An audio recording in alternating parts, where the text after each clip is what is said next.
തിരികെ വാർത്തകളിലേക്ക് ഇപ്പോൾ പ്രധാനപ്പെട്ടൊരു വാർത്ത വന്നുകൊണ്ടിരിക്കുകയാണ്. കേന്ദ്രമന്ത്രി ജോൺ ബെർല കർദിനാൾ മാർ ജോർജ് ആലഞ്ചേരിയുമായി കൂടിക്കാഴ്ച നടത്തിയിരിക്കുന്നു. കർദിനാളുമായുള്ള കൂടിക്കാഴ്ച വിജയകരമായിരുന്നുവെന്ന കൂടിക്കാഴ്ചയ്ക്ക് ശേഷം മന്ത്രി പറയുകയുണ്ടായിരുന്നു. Now we have to believe सबका साथ सबका विकास सबका विश्वास and सबका परिवार प्रयास means we have to united and we have to development and we have to believe. Now Modi government is there and Modi want to work for the nation, work for the people. Don't afraid, come to us, sitting, meeting, delegates and dialogues, we can solve all the problem. Aswathy ചേരുന്നു കൊച്ചിയിൽ നിന്നും. അശ്വതി, കഴിഞ്ഞ ദിവസം ബിർള മലയാറ്റൂർ മലയിലേക്കും പോയി ക്രൈസ്തവ പുരോഹിതരെ കാണുകയുണ്ടായിരുന്നു. അതിനുശേഷമാണ് ഇത്തരത്തിൽ Mar George ആലഞ്ചേരിയുമായി കൂടിക്കാഴ്ച നടത്തിയിരിക്കുന്നത്. എന്തൊക്കെ പ്രധാനപ്പെട്ട തീരുമാനങ്ങളാണ് കൂടിക്കാഴ്ചയിലുണ്ടായിരിക്കുന്നത്?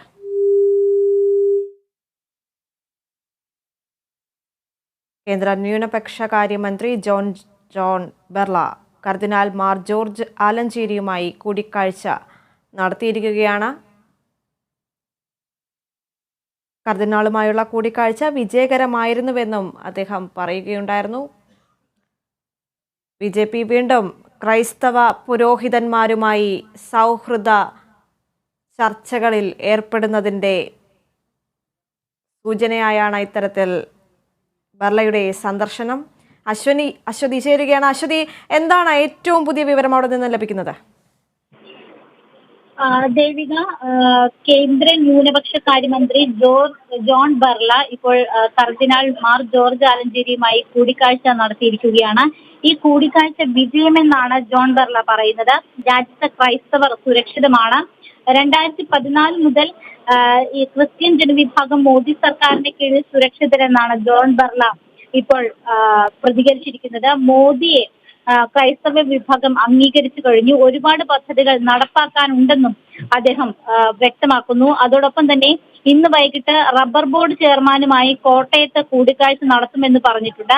അതായത് താമരശ്ശേരി ബിഷപ്പ് നേരത്തെ സൂചിപ്പിച്ചതുപോലെ റബ്ബർ വിലയുമായി ബന്ധപ്പെട്ട് കേന്ദ്ര സർക്കാരിന്റെ ഭാഗത്തുനിന്ന് ഒരു അനുകൂല നടപടി ഉണ്ടാകുമെന്നാണ് നേരത്തെ തന്നെ ക്രൈസ്തവ വിഭാഗങ്ങളിലെ ചില ആളുകളെങ്കിലും, അതായത് ക്രൈസ്തവ വിഭാഗത്തിലെ അതിരൂപതകളും സഭകളുമെങ്കിലും പറഞ്ഞിരിക്കുന്നത്, പ്രത്യാശിക്കുന്നത്. അത് സംബന്ധിച്ച പല വിവാദങ്ങളും ഉണ്ടായതിന്റെ പശ്ചാത്തലത്തിൽ ഇന്ന് വൈകിട്ട് റബ്ബർ ബോർഡ് ചെയർമാനുമായി കോട്ടയത്ത് കൂടിക്കാഴ്ച നടത്തുമെന്നും ന്യൂനപക്ഷ കാര്യമന്ത്രി ഇപ്പോൾ വ്യക്തമാക്കുകയാണ്. ഈ ഒരു പശ്ചാത്തലത്തിൽ ക്രൈസ്തവ വിഭാഗങ്ങളുമായി കൂടുതൽ അടുക്കുന്നതിന്റെ ഒക്കെ തന്നെ ഒരു പശ്ചാത്തലമാണ് കാണുന്നത്. ഇന്ന് മൗണ്ട് സെന്റ് തോമസിൽ നടന്ന കൂടിക്കാഴ്ചയിൽ BJPയുടെ മുതിർന്ന നേതാക്കളെല്ലാം തന്നെ ഉണ്ടായിരുന്നു. BJP സംസ്ഥാന ഉപാധ്യക്ഷൻ AN രാധാകൃഷ്ണൻ അടക്കമുള്ള ആളുകൾ ഇന്ന് ജോൺ ബെർലയ്ക്കൊപ്പം ഇന്ന് മാർ ജോർജ് ആലഞ്ചേരിയുമായി കൂടിക്കാഴ്ച നടത്തി. നേരത്തെ ജോർജ്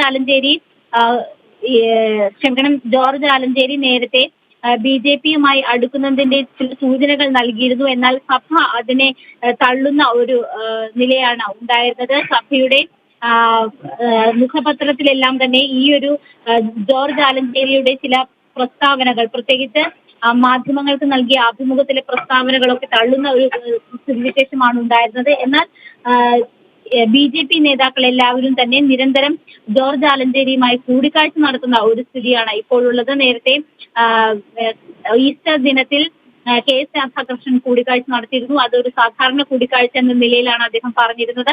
എന്നാൽ ഇപ്പോൾ വീണ്ടും ഇതാ കേന്ദ്ര ന്യൂനപക്ഷ കാര്യമന്ത്രി തന്നെ അദ്ദേഹത്തെ നേരിട്ട് കാണുന്നു. ഇത്തരത്തിലുള്ള ചില അടിയൊഴുക്കുകൾ, BJPക്ക് അനുകൂലമായിട്ടുള്ള ചില അടിയൊഴുക്കുകൾ കേരളത്തിൽ സംഭവിക്കാൻ പോകുന്നു എന്ന തരത്തിൽ നമുക്ക് വിശകലനം ചെയ്യാൻ സാധിക്കുന്ന ചില നീക്കങ്ങളാണ് BJP നേതാക്കളുടെ ഭാഗത്തു നിന്ന് ഇപ്പോൾ ഉണ്ടായിക്കൊണ്ടിരിക്കുന്നത്. അതിന്റെ ഒരു സ്റ്റെപ്പാണ് ഇപ്പോൾ കേന്ദ്ര ന്യൂനപക്ഷ കാര്യമന്ത്രി ജോൺ ബെർല കർദിനാൾ മാർ ജോർജ് ആലഞ്ചേരിയുമായി കൂടിക്കാഴ്ച നടത്തിയിരിക്കുന്നത്. ദേവിക, കേന്ദ്ര ന്യൂനപക്ഷ കാര്യമന്ത്രി ജോൺ ബെർല കർദിനാൾ മാർ ജോർജ് ആലഞ്ചേരിയുമായി കൂടിക്കാഴ്ച നടത്തിയിരിക്കുകയാണ്. കൊച്ചിയിൽ നിന്നും അശ്വതിയാണ് വിവരങ്ങൾ നൽകിയത്.